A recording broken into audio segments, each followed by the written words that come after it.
प्रिय अध्यात्म प्रेमी, आप तमाम धर्मानुरागी, शिव प्रेमी, शिव भक्त, शिव से सच्चा प्यार करने वाले शिव शिष्य परिवार सभी के चरणों में मेरा नमन स्वीकार।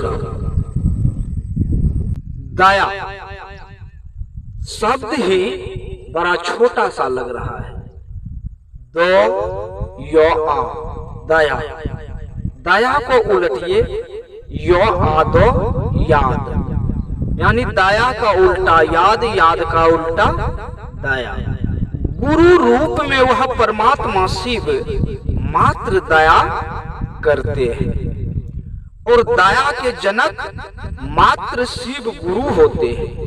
भगवान शिव दया नहीं करते, क्योंकि भगवान के कुर्सी पर जो शिव बैठे हैं वो मात्र अपनी इच्छा से उत्पत्ति, स्थिति और लय तीनों कर्म पल प्रतिपल उनकी मात्र इच्छा से संपादित होते रहता है।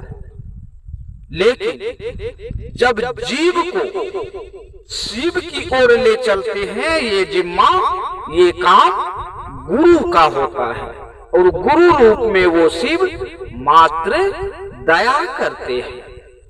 तो दया प्रथम सूत्र में ही शिव शिष्यों के लिए अनुकरणीय है कि अपने मन से दया की याचना करें, एक याचक के रूप में।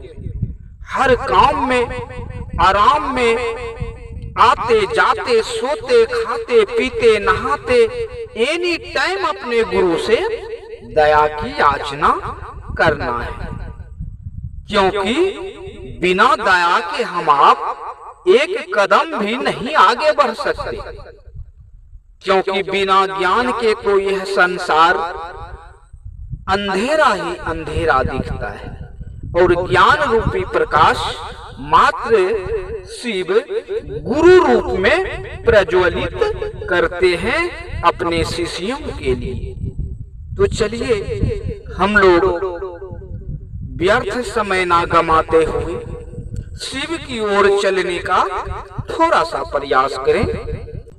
कहा गया कि गुरु की इच्छा ही मात्र दया होती है और दया शब्द बड़ा छोटा सा लगता है, लेकिन साहब ने समझाया कि दया में 5 तत्व छिपा हुआ रहता है। क्या? तो दया में इच्छा, ज्ञान, क्रिया, चित्त और आनंद, 5 के 5 तत्व मात्र दया में छिपा है और 5 तत्व से बाहर धरती से लेकर आसमान तक कुछ भी अलग थलग नहीं है। जो भी है इसी 5 तत्व में स्वनिहित है। इच्छा हम आप भी करते हैं मकान बन जाए, नहीं बनता है। हम आप भी इच्छा करते हैं कि मकान बन जाए, दुकान बन जाए, नहीं बनता है। लेकिन परमात्मा वह शिव मात्र इच्छा करते हैं और पूरा कायनात, पूरा ब्रह्मांड बन जाता है।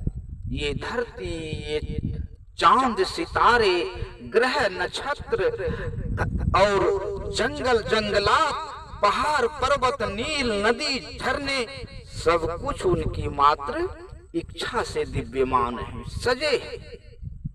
हम आप इच्छा करते हैं, नहीं होता है। क्यों नहीं होता है? इसीलिए कि हम आप परमात्मा का छोटा सा अंश मात्र है। लेकिन इच्छा करके अगर टिक गए तो इच्छा के बाद क्रिया यानी करना पड़ेगा।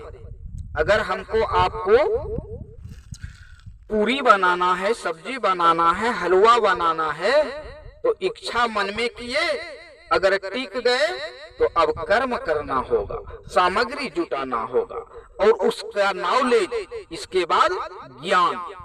इच्छा, ज्ञान, क्रिया। इच्छा के बाद पहले ज्ञान। ज्ञान कैसे क्या होगा, यह नॉलेज लेना जरूरी है। इसके बाद कर्म करना जरूरी है।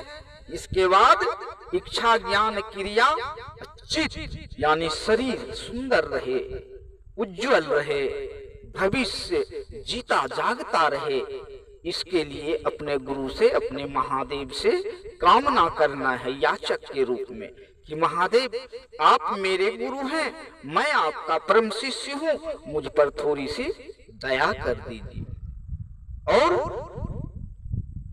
जीत के बाद आनंद ही आनंद, तो आनंद के अथाह सागर परम आनंद, परमानंद है वह परमात्मा से, तो उनसे हमको आपको आनंद के रूप में जुड़ना होगा, तब आनंद की प्राप्ति हो सकती है।